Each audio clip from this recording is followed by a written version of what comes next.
Mama okula wikwata. Temwangambye. Temwangambye. Mommy, mommy, mommy, mommy, mommy, mommy, mommy, mommy, mommy.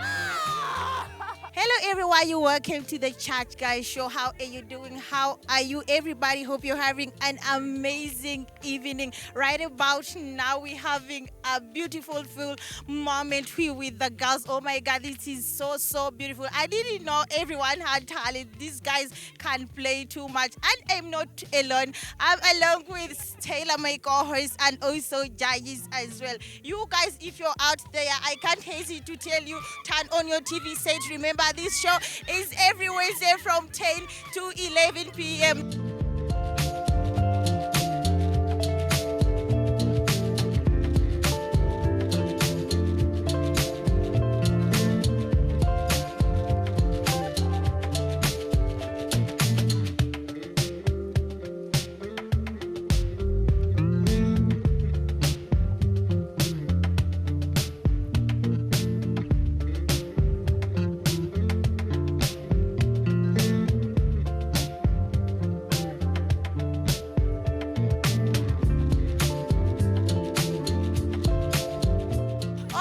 These people are so mean. They even don't want to share the ball. Oh my God. You guys are there. If you do not know about Church Girl, it is an amazing experience. We are having fun. As you can see, we with these girls who are selfish. They don't know want to share the ball. They only want to play all alone. But I urge every girl out there, please join Church Girl. Come to House of Prayer Ministries International for a great time. You guys, it is a banger in here. We're just having fun. And actually, we do not do only netball. Last night, we had machomo, we had a barbecue. Oh my God, it was a great experience. It's almost all about girls, and actually the benefits of being in a church girl, we do skilling. It is not only playing, but we also do skilling, and we also empower girls to do something out there. We do not only play and also do skills, but we also empower other girls and also make them be able to do something for themselves. They have to be hardworking.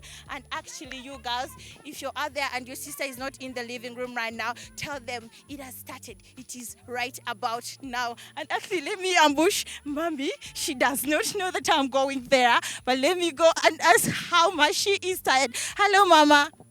Hi, Sharona. You're too tired? Yes, I am. Should I get you some water? No. Still in the fasting? Glucose. Oh my God. Thanks for that game. You're welcome. I enjoyed. I'm still enjoying it, in fact. What do you say about girls out there who are missing this? Well, abazadde baffe abatulaba mulina creatingayo time ey'abaana okuba nga basobola ozzannyako. Tetwasobodde kuba na buli omu, but God's Army and Chosen beba happens okuba nga bali naffe. So God's Army and Chosen beba having all this fun. Abala bali eri besima bibiri besimula nviri, abala boza motoka, abala batudde eri, abala bagenze miyembe. So we are having fun. Aba missing it will be next time. Yeah, Mommy, you tell those parents out there to bring their girls at House of Prayer. Please. Mulete abaana mu House of Prayer yinza okuba si gy'osabira, naye twetaaga abaana okuba nga bakola emikwano, Christian friends be basobola okuba nga boogera language y'emu, ne bw'aba nga afunyemu challenge. At least omwana mulokole munno bw'ofuna challenge tagenda kulagirira kugenda resorting to boys, sugar daddies, bajja ku encouraging a prayer. Usually, so when you're with Sharona, it will be prayer, challenges prayer, celebration prayer. Naye ate bono boyina emikwano egitali born again, ogenda kwesanga nga ogenda mintu birala. So abazadde mulete abaana mu House of Prayer, mulebaleete mu Church Girl, twade tesobola kubajjayo bonna tubaleete. Space eringa ebamala nesiba ngo bakumanaginga abamu n'abazadde. So tugaba kasooke groups zine ebbiri already eziri organize nga God's Army and Chosen. Both, of course, we had both girls and boys. Abalenzi bo bali mu byabwe naye abawala be baliko eno. So mwaka gutandike bagenda okudda ku ssomero nga bafunyeeko kaakaseera ng'abaweereza ne pastor waabwe naye ate ba girls ate tubeere eno ffe. Thank you, Mommy, so much. That has been our Mommy today. And let me take you to those girls who have been so mean with the ball. Let me take you there. Oh, my God. Come with me in the camera and we take you. They say something. They tell me why they are so mean with the ball. Let me ambush someone who pretends to be so busy. Hey, come back here. How are you? I'm fine. Are you good? Yes. How are you feeling? Oh, feeling First great. of all, you say your names before I say. I'm Violet Namagandi. Why are you so mean with that ball? You're too I'm not mean. You're mean. But I have to give my teammates. Oh, only your teammates? Yeah. Actually, you graded yourselves. Yes. What do you mean I'm wrong?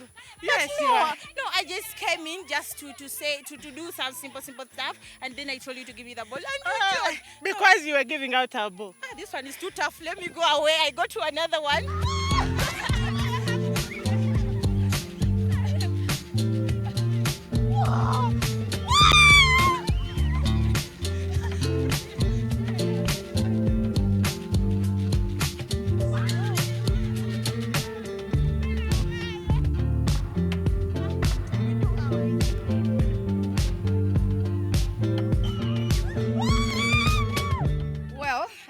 Having a fun with the girls. Katwagala kulaba the next game. Ndaba wo obuti simanyi oba babuyita batya?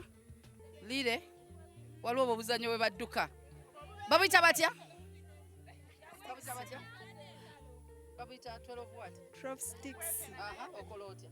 Bakupena, then ojja olondawo kamu. Omukono gumu gulonda omulala gukola ki? Mubuterekera. Kati we bakuba ng'osooka okuba akoleze ki? Akubye, awo then ng'oddamu bakupena oba omukubye. Woweza 12 nga woba tomukubye nga woba ovaayo. Then awo woba okola ki? Nga bwonna obumazeewo 12. Then ng'obusuula era ng'oddamu buto. Game oba ogiriddako kaba kagoba. Ndi ku tiimu ki? Oli kuyafa. Ndi ku bawagizi ku balonda obuti. Ku bawagizi. Chiya? Ate Chiya nkola ki? Chiya nkola ntya? Chiya obeerawo kutuyamba. Toyina sayidi. Beera mu white. Chiya siina sayidi. Kati Chiya nonda obuti bumeka? Welonda bulonzi nga wotuwa. We bakupemera pyu. Gotuwa. Kenonda kembawa. Kolonda we bakupena bw'olina mu ngalo. Ng'otukwasa tiimu. Singa bankuba. Nga tuguma. Kasita oli Chiya. Sinda bitegeera. Kati ngenda kwepena nga bwe nnonda.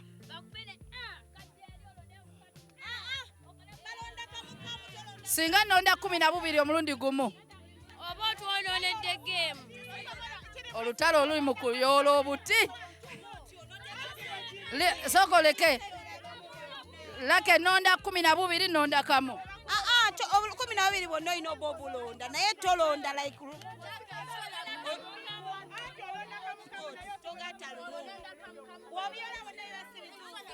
guno omuzannyo gulimu ebikonde. Nonda kasinga nze Chiya. Nonda 12 lumu mbasibye.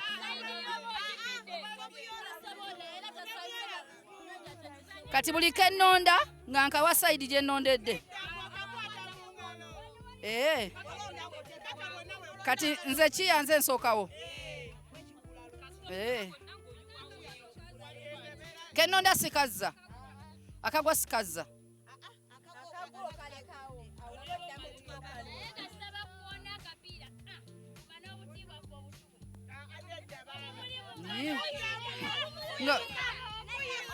Bannange omuzannyo nga muzibu buyiika mbugabe. Kale katandike nze Chiya buli omwadde bani abadde essuubi bbaati. Bano be balina essuubi, bano be balina amabaati. Bano be balina essuubi ogula amabaati. Kale.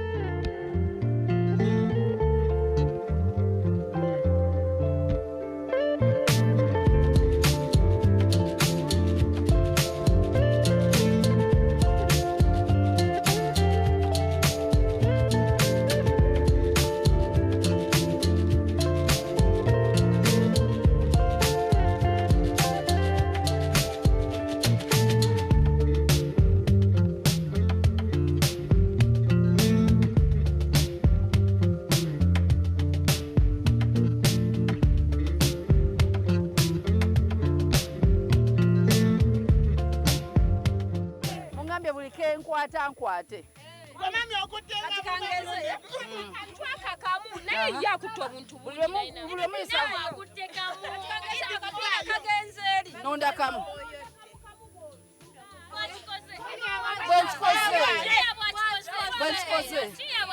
Nina speed ukoze bwe.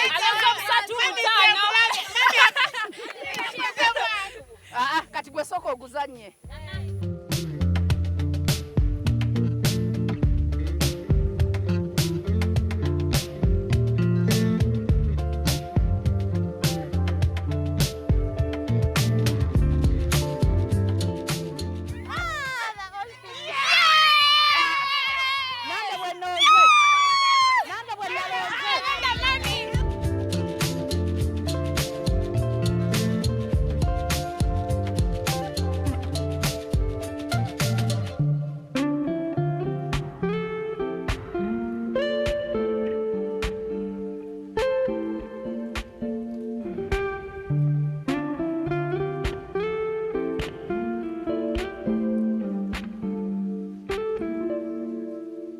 Just know a girl who's not in church, you're missing a lot. Eh?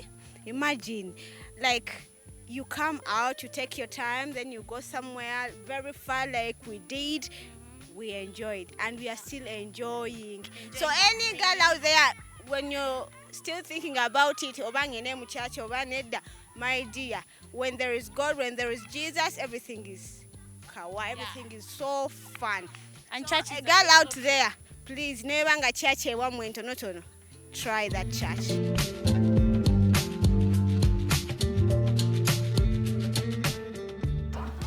Thank you.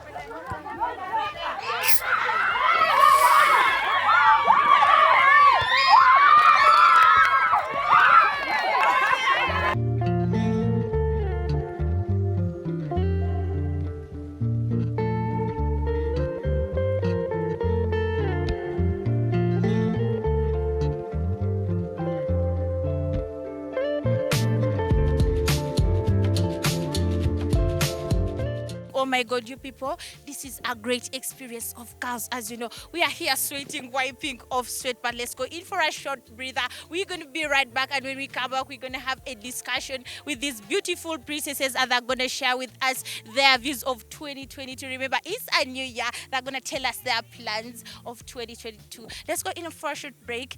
Gonna be right back.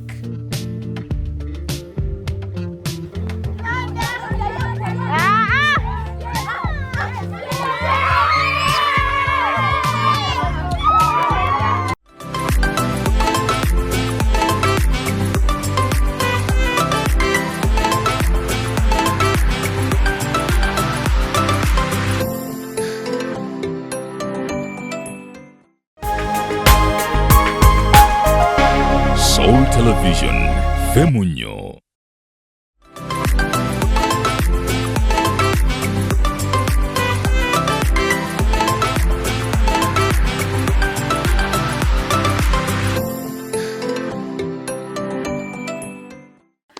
Welcome back from that break. Ebadde ya sports. Tuli mu having a fun abazadde egoyo gise wansi ebitibwa bise wansi obereko n'abaana bo musobole okufunako ka moment ngako muzannyeko kijja kuyambako okuzuula omwana kikyasobola okukola. Usually abantu betuzanya nabo betero openingira tune tubabulira betuyitamu biki betugenda okukola era kugenderera nnyo groups esinga zolaba mu masomero. Abaana ojasanga nga ba netballers bali mu click yaabwe, basketballers, aba volleyball, bagita dodgeball. Is it dodgeball? Okwepena. Nkyabijjukira dodgeball ne bakola ka group ojasanga abo baba mikwano nnyo sports ayina bwagatta abantu nekiyambako ku relivingako ne stress. Omwana baba baddenga waliwo n'abaana betumanyi nti tebatera kwogera nnyo naye tugenza obbawulira kerere mizannyo tetusizola nti basobola okwogera naye ate era twagala tumanye time abaana abadde mu lockdown ebadde empanvu nnyo emyaka ng'ebiri obadde progression kati okuva mu class okudda mu ndala oba promotion simanyi webadde promotion oba bakiyise batya Automatic promotion. Kale ekyo balimu bagenze mu classes endala badde mu senior 1 batadde mu senior 2 amasomero abalaga batadde mu senior 3 abaana bakyuse ndabika bodies abo waliwo kati abalowooza nti bakulu because bameze amabeere yali mu yali ndoza ingira senior 1 nga tebanamera n'amabeere kati alina kuba mu senior 2 senior 3 senior 2 Alina kuba mu senior 3 yes senior 3 kati oyo omwana already aba akuze okubanga atuula mu class but ekyo tuyinza okwebazaamu Katonda nti bonna still batudde mu class so batudde mu mwe yebadde first holiday benkana abamu naye still tusubirayo okubanga abaana abamu bagenda kuba bullied mu masomero olw'endabika yaabwe abalala school fees tebalina zimala abalala simanyi oba abaana bakyamanyi kye baagala okubeera waliwo wano baby Alana how are you wali mu class ki before lockdown before lockdown top class Yes. so which class are you going to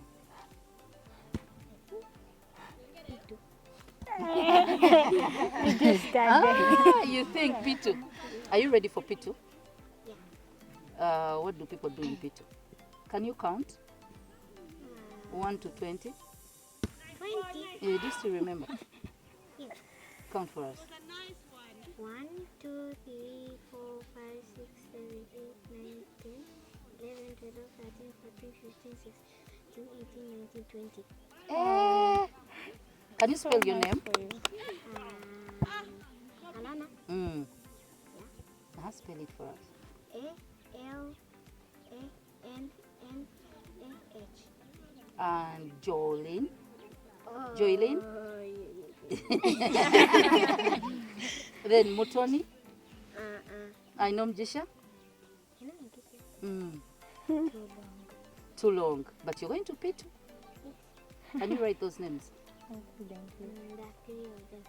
can you write them okay kati oyo wa P2 ye promote nze to P2 from do you still remember kye mwasembayo okusoma your last class what did you study I don't remember. you don't phonics you think katwagala laba wano waliwo abaakoma mu piiki abamu bayite precious how are you wali mu peach before lockdown P3 kati ogenda mu peach oba tukuteeke mu P5 no aha kiki wasembayo okusoma you remember your subjects biology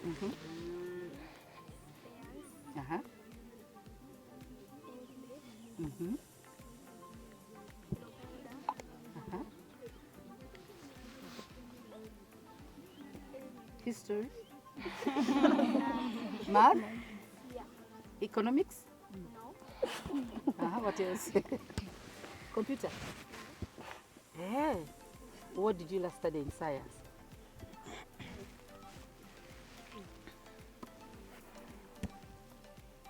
living things is there a living thing here who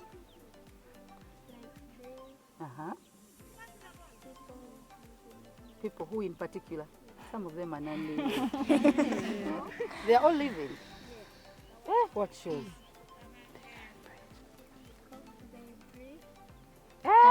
unagenze mu P4 tukupromote nze to P4 togeze na mu P3 kati njagala kusooka kumanya judges wali omaze right Yes.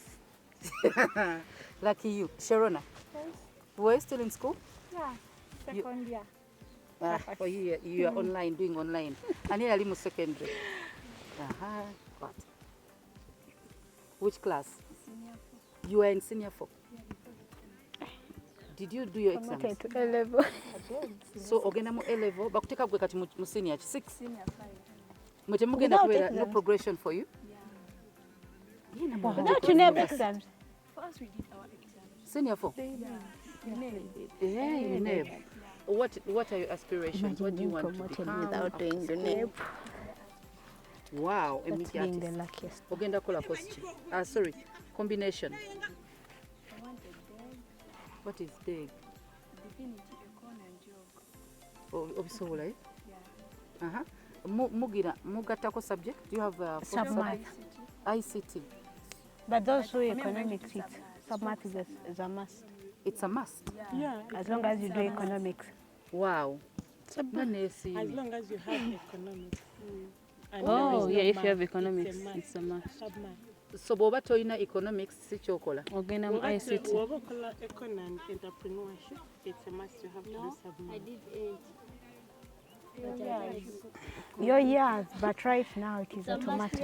yaki kyogamba wala nnyo Eh? It's a must if you're doing economics. And Yeah, entrepreneurship. it's sub-math. Mbadde manyi entertainment. Yeah, no, entrepreneurship. Wada muge entrepreneurship. Entrepreneurship is ICT. Bayimbi bazinyi so bannange. Sijijjukira eyo tetwagirina. We had only economics. Because I did MEG. Mathi. Mathi. And so ogenda mu senior 5. So you want to become a media artist. Oyagala kola ki mu media? Ngo presenting osoma mawulire. Ngosoma mawulire. Atusomereyo wano ku mawulire. I have my script here. Ono already musomi wa mawulire judges. Ga Luzungu ga Luganda. No, it was just like a sentence, but it can work as news, please. Kati bannange ate ali mawulire. Don't mind the words, they're from biology and stuff. You're being saved. Script writer, madam. No, tusomere ya mawulire, just script gyegire mu mutwe. Gonna. Oyagala ga Luzungu ga Luganda. Kale. Ku salt yani goyinza okunkopera yeddoboozi.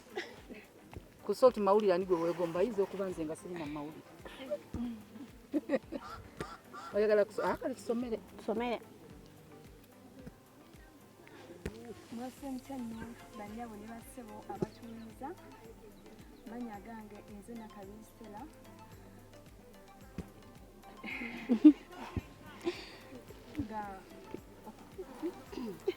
Tuwakole kasimairo mawulire we bati. Mawulire gakola oleta style yiyo. Osobola tuwanga mu kasmile. Gaganywa golwaleero. Amawulire gaffe gakomya olwaleero ne Nakabistela. Tujja kudda olunaku olw'enkya. Ani ali mu class awo wakati? Ani yakomanga which class? Kati gwe olina kuba mu second year soko omuwa. Progression. Tebaba kasuse. How are you? I'm good. What's your name? I'm Polymetric. Obadde mu senior 6 oba oba progressing to senior 6? No. Before COVID? I was senior 6. Did you do your exams? Yes, sir. Kati mwe mutandika diba fresher? This Jan. Hey, this Jan? Already wafunye date for university gyogenda okusomera? Not yet. Ate nga mutandika Jan? I'm processing. You're processing? Yes. Gogenda kubeera ki ku university? What are you going to do? I'm going to do mass communication. Presenter oba? Wandize ne mukatebe kano n'otuguli atusooka otutandikire kya kigaalo gitandike kati program. Abalungi abatulaba muri Soul TV tulina abawala baffe aba Church Girls abakulibwa Mami Nantaba tusanyusa okubalabako abalungi abatulaba tulina princess wano omuba mwita Manda Kapenda and Mami ali eyo oba omuzadde yenna ali eyo omwanawo Church-Girl Nesibu Limani waffe Nantaba kugamba ebirungi bingi nze byenjigidde mu Church-Girl. Actually at first Church-Girl ongange yali sigimatira, but the more I get closer to this man nafuna ekintu kye nali sitasuubira nako kugamba ali free muntu katalina obuzibu nakoyadde nakatono. Bannange ogenda kutwala shobango abasolti ebigambo nga bingi. Wow. Ate omuntu ampita Nantaba bannange abakikoze kutwala omuzindalo ani omulala yali mu ssomero?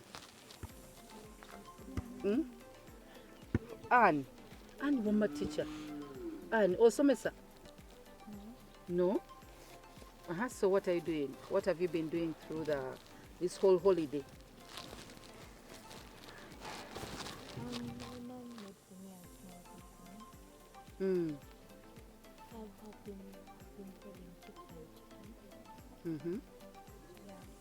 Before I had finished with my certificate in education. Okay. So I was going to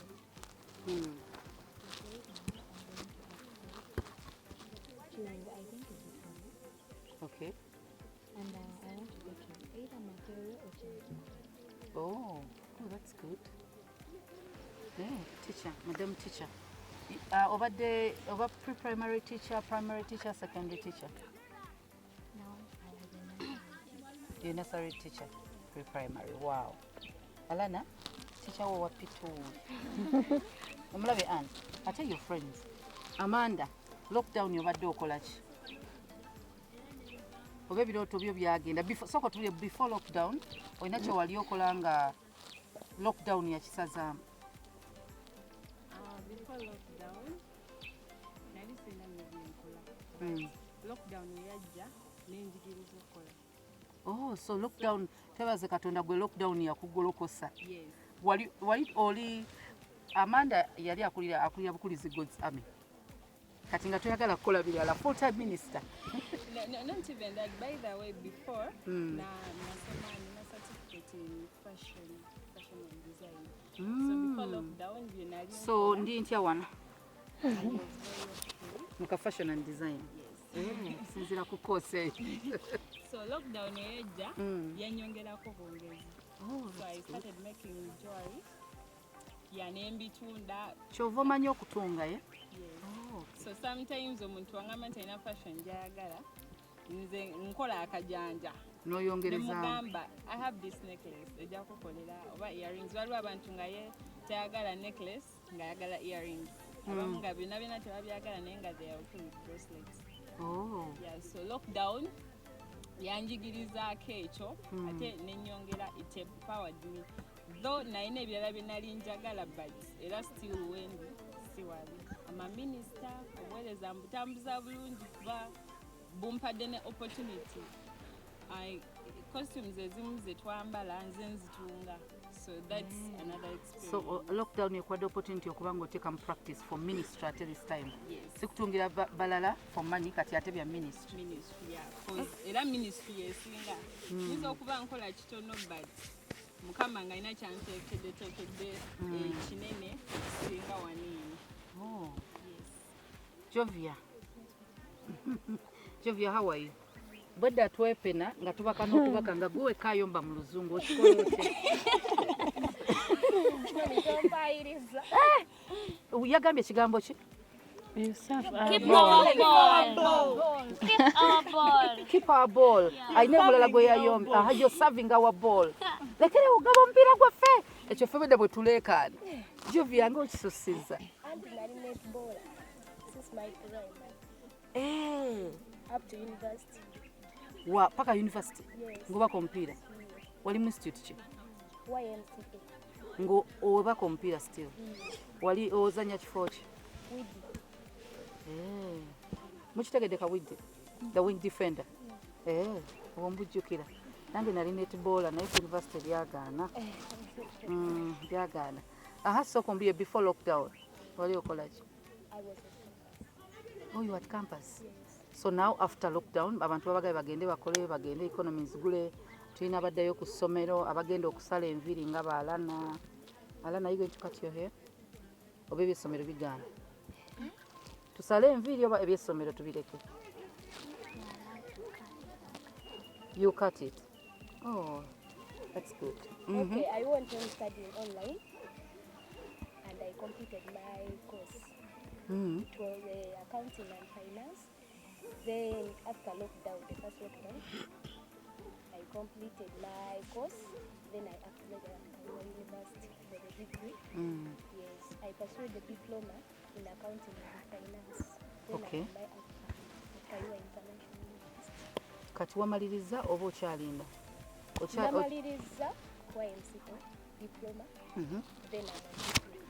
Yo tonagimaliriza? Okay. Kati tugambe oli omu ku ba student abalina okusoma. Which year? First year. First year. Nawe otandika jani? Oba gwe already watandika? Natandika dali online. Nange naddayo second year. Oba ndi mu same ki? First sem yawedde. Ndi omu ku ba student abasinga okutema classes naye nkolera ddala. Yeah, nange naddayo second year first sem twagimaze so tuyingira mu second semester meaning buzayo mwaka gumu tulye party abachurch tulye party kale ania waliwo atanayogera soko tubulire kiki oyagala okukola naawe nti economy bagigudde bana baddayo ku masomero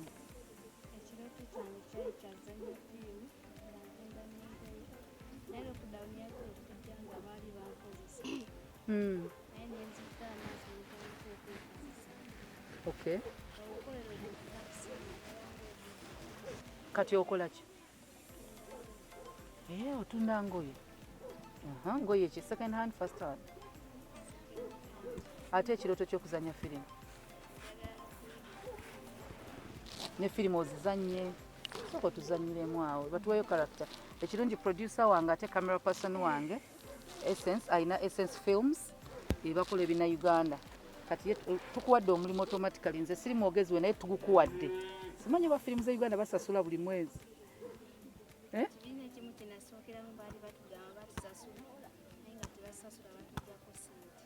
Buli lwozannya ate bakuggyako ssente. Character ki gy'osinga ogamba nti we bampa kati nze njizannye?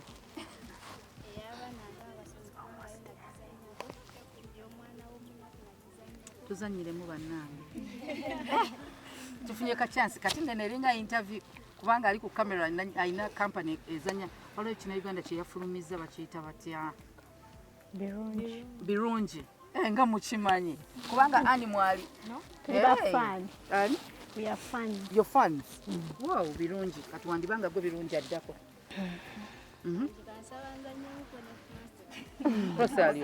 Prosi mutandike mbanange muviire ba actresses bwe batuka mu Bwakabaka baabwe babajjukire nga bali buli wamu buli TV kati katumala ofunayo wano ku muzannyo.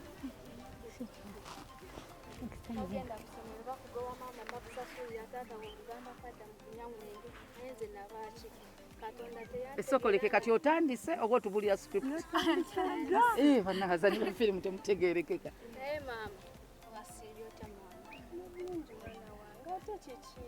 Mama basajja bonna musene walaba mukata eka.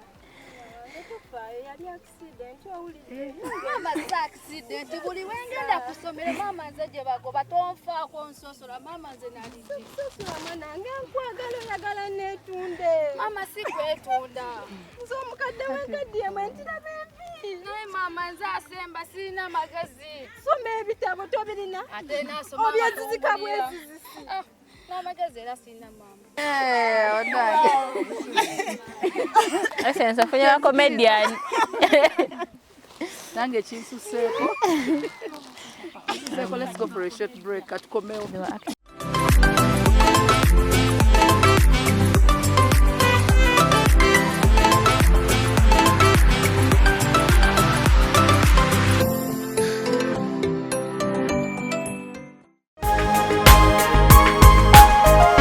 Soul Television, Femunyo.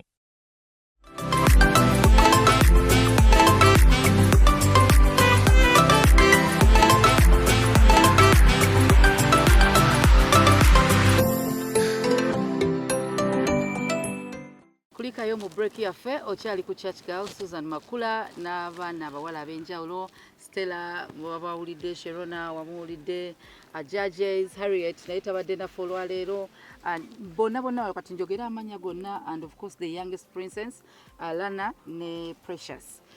Well ndowooza owulidde naye abazadde kyenyinza okugamba tuyambeko abaana okubanga beezuula ki kye baagala okubeera bayinza okuba kye balaba around them kye bajja otunuulira nti kye balina okubeera bw'alaba nga abamwetoolodde basawo alowooza alina beera musawo abamwetoolodde balooya alina kubeera balooya naye ate waliwo okubanga bambi talina opportunity okubeera nga ne dreams ze azipasuwinga nti olaba oli agambye nti yali ayagala kubeera ate munakatemba covid bwe yajja n'agamba kadde mu ngoye so n'osanga nga embeera ya covid erina beekosezza naye bw'oba neighbor bw'oba ng'olina omwana ali awo okumpi gw'olaba nti osobola omukwatako n'atuukiriza ekirooto kye ayinza okuba nga si school fees ayinza okuba nga olina mutwala ku mulimu gw'ayagala okukola ayinza okuba nga olina mutwala mu kibiina ky'akatemba ky'ayagala okuyingira engeri yonna gy'oyinza okuyamba omwana omuwala asobole okuba nga agenda mu maaso gikole. Then abazadde abaana ekimu kye tutatunulira nnyo ze tunagamba ezimu ku basic needs abaana abawala ze sanitary pads. Tokkiriza mwana agenda ku ssomero nga talina sanitary pads mmazaako ttaamu yonna. Mubalire nti bwe bala nti buli pack agenda gikozesa omwezi. Bwaba bagenda kubeera ku ssomero emyezi bagenda beerayo nga like emyezi emeka? Ena? Okay, 3 months. So inamuwa pack za myezi ena. Bwe bupack buna so weziba 13,500 nusu kasanvu gumu 14 omwana oba omutwalo gumu 14 abasobola okumalako ttamu ngali comfortable aleke kubeera bullied kubanga talina kimala atandika okuyuza amasuka g'abaakozesa.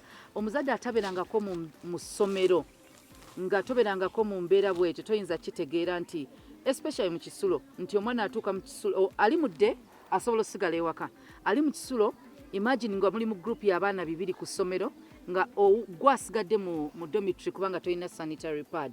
Abaana bamu tubateeka mu mbeera ey'okubanga bakozesa n'ebintu nga toilet papers zisobola omulwaza. Naye gezaako sente ziyinza okuba teziwera si nnyingi. Beta nasooka abeere waka omale okuŋŋaanye byonna byaneetaaga okubeera nga living a comfortable life in school. Ate waliwo abaana bamu nga abazadde abaana tebagenda kudda ku masomero weekiri ekyo ti fees zaabuze. Omwana funa ekintu kyakola teyeetaaga kubeera nga ali ku kyalo ng'ebirowoozo bye tebirina kye bikola. Funa engeri gy'omunoonyaako okubeera n'abatalina school fees za mwana kupasuwinga nti nga bw'abadde yali mu senior 1 agenda mu senior 2 3 4 5. Kwata omwana omutwale mu vocational ne bano babyetaaga ebyemikono naye bwebanga kati kyekiriwo ky'oba omutwalamu afune skill afune omulimu then anaagenda nga upgrading nga bw'owulidde oli agamba nti ye abadde musomesa naye alina byabadde akola kati agenda kudda upgrading asobola okuba n'oyo gw'otutte mu vocational oba mu skilling asobola upgrading. Remember bw'aba mu skills ate afuna equivalent ya class gye yandibaddemu oba candidate class gye yandibaddemu n'afuna equivalent ya P7 senior 4 senior 6 paka bwagenda n'agenda n'upgrading to a degree.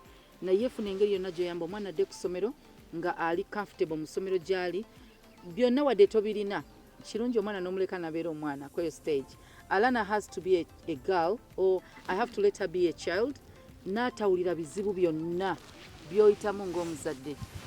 Oba tolina gwakwogera naye go to church, talk to God, talk to a pastor, talk to a counselor. Naye omwana omuto tobimuyingizaamu. Ssente oyinza okuba tozifuna. Maama oyinza okuba oli single parent tofuna ssente kuva wa taata wa mwana. Ebyo bizibu byonna tobikuba mwana teyali fault ye. Nawe taata oyinza okuba oli single parent abaana tomanyi ngeri yabba kwasaganya bw'oba olina ssente bateeke mu kisulo. Naye tobakuba bizibu byonna bibatika. Let a child be a child. Baleke enjoying their childhood, their teenage stage. Baleke babeere mu masomero enjoying that stage baba balimu. So from me to you as a parent, omwana talina muzadde mulala agenda muwa ky'olina kumuwa. Talina muzadde mulala agenda mulabira, teri muzadde mulala agenda kumubuulirira. Sex education is supposed to be done by you the parent because you know your daughter, you know your son very well, better than anyone else. Omwana kyeyetaaga okuba nakyo, omwana kyeyetaaga okumanya gwe maama we ne taata at least okimanyi. Kimubulire omusindise mu nsi. Katonda Yesu yatugamba nti atusindise mu misege egyambadde amaliba g'endiga. Ne mu ssomero oba mu community mwogenda osindika omwana omusindise mu wolves in sheepskin. Wadde agenze ku ssomero jjukira abaana bakuze balina engeri gye bakuzeemu ku speed. Abamu babadde mu holiday for 2 years. Babadde exposed to pornography, babadde balaba TV, babadde balaba movies, babadde balina emikwano gye tutategeera. So that exposure gye bafunye yeetaaga omuzadde okubabuulira kati ekiri mu nsi wadde tebakikola. So kukyogerako tekitegeeza nti omwana agenda kikola naye agende ku ssomero nga ali informed ate nga information eva mu muntu afaayo, omuntu amwagala, omuntu ali genuine ye maama ye taata. So as a parent talk to your child. Abaana baffe tubakwate mpola mpola ku masomero. Teachers tekigenda kuba kyangu okatchinga up. Alana asobola spellinga. I doubt if she can write her names. So agenda mu pitunga mulina okumuzaayo awandiike erinnya lye. Abalala subject bajjukira oba yali SST oba yali history. Badde ba interacting and ba big sisters big brothers tebamanyi kye bali basoma. So catching up kigenda kuba kizibu naye beetaaga nnyo the psychosocial therapy nti okurelatinga kati ne ba student bannabe oli babadde mu bakazi babadde simanyi waliwo engombe baddeko they are chilling with the big boys. Now babadde mu ba small boys they are back to wearing shorts. Ewaka babadde bambala mpale empanvu, abawala babadde bambala jeans, bambala earrings. Botunia Stella she's all made up enviri kati mugenda zibasalako. So abasomesa mumanye nti abaana bali mu transition 2 years ng'abadde tasoma, so your transition mubayambeko catching up. Tukimanyi nammwe mugenda kuba muli mu transition okudda ku masomero, naye nammwe tubasaba mubeere bakkakkamu, abaana mubakwate n'obwegendereza. Muyina kati abamu babenkana height, abamu babenkana size, abamu bagenda kuba basinga pocket money w'omwana nga yenkana yo salary. So abazadde abamu bayina, so bw'abanga byenkana tukusaba bambi obeere mukkakkamu ng'okwata bulungi omwana ono. So for today church girl bwetyo bwegenze, tubaddeko ne time nga bwe nagambye God's Army ne Chosen babaddeko ne time ng'abaweereza with their pastor before they go back to school. Kyovola atwaze ne tukiringako, bakirinzeko with their big pastor and big mama. Okay, small but big.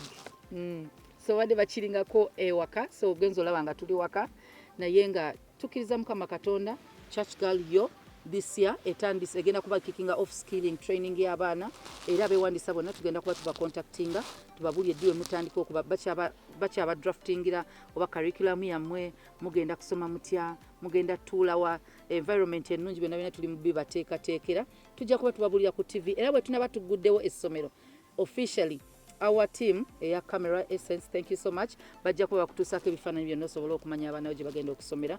Naye naawe gy'oli ewaka funa kyoyiga okukola, oba abanno kye bamanyi tobeeraawo ng'obwongo tebulina kye bukola.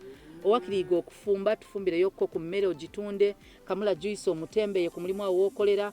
Abaana muddayo ku ssomero, you girls abasinga muyiza ofumba daddies, right? Waliwo gwe tubadde naye ani Edith asise chapati z'abantu 7.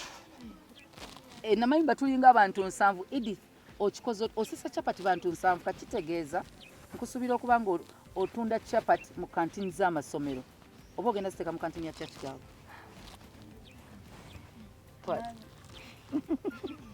Osikidde abantu 7 chapati.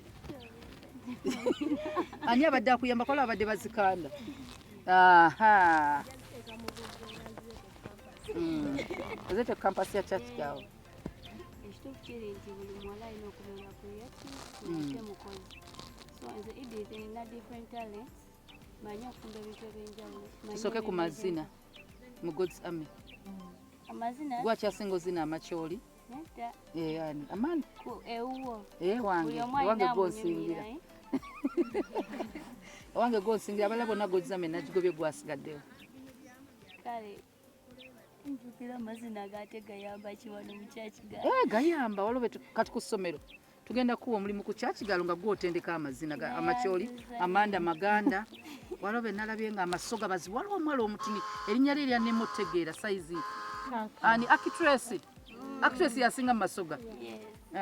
Drama team yawedde edda ne drama and what oba MDD talents ezenjawulo olina kujja buzzi oba tolina kyomanyi otunda obummonde abantu bagambe ntunda obummonde bwe tuli ewaka waffe engoye ntembeeya basobola tibali bansanzeeko ntembeeya tunda ennyaanya tunda obutungulu nkola wigs nkola mirrors nfumba ku mikolo emiceere nsiika piraawo okusinga ddala nsinga kukolera ku birthday n'aba abantu nga batino ba families zitera okumpita ntimba katonotono ku birthdays makeup yesinamu mastering naye mbyagala big.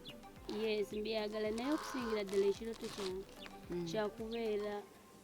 kyakubeera investigative journalist. Lugambo olwesiga. Yes, simanyi kale I'm bold enough to talk the truth.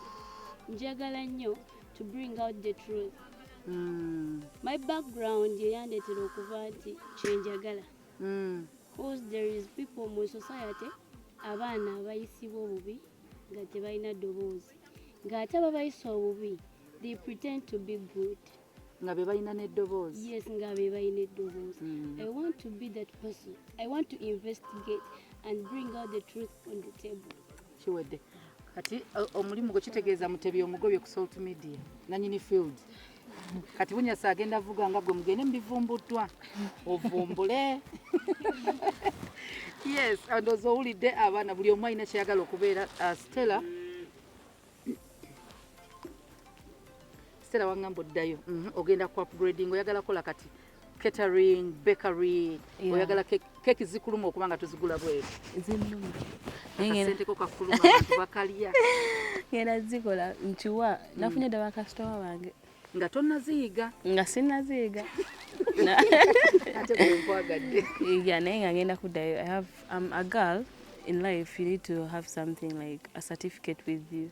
Kale ekintu kyonna skill yonna yonna omuwala wabeerawo nga talina skill yonna yonna yonna mu bulamu buno. Omanyi ekibonaabona kyekibona private parts kubanga you have to use them to get what to eat because oba tolina skill togenda genda osaba omulimu nga tolina skill. Obviously ojayinza osanga nga boss oli naye musirusiru agambye if you don't have any skill then give me your body then I'll give you a job. Automatically you do that because you want money. But we all have to have a skill in life. Noba tewamala yo you can go for something. Now church girl is going to open up. You can go noyiga bakery zebengendo yiga noyiga bakery noyiga mpide MDD kale nokuzina mna ekikola kati nga bandele troops bakubira kalaago naye bagambe oli muchoze ndi muchoze nkomawo bannaye Sharon, get ready. Stella is back. Yeah, sure. You're welcome. Thank you. Chosen. Hope you have the energy. Usually. Hips don't lie. I love you. Sharon, are your aspirations? This year I'm planning to open up a shop, an ice cream shop. Actually, you people, I'm going to be selling to you ice cream. Church girl is going to be enjoying Why ice cream? Because you love ice cream? Aren't you going to eat the capital? No. I know. I'll not eat the capital. Since I want to do something about it, I'll not eat the capital. Seriously, because these girls can't live without ice cream. That is why I got that perspective. I got that idea of selling ice cream. Because I think everyone of you here does ice cream. Yeah. That is what I want to do. Oh. Yeah. With your studies then? I'm still pursuing. I'm going to balance church, studies, time for church girl. I sell to you ice cream. Yeah. You come to Canaan with ice cream. By the way, there is no, it is big going to markets be there. outside.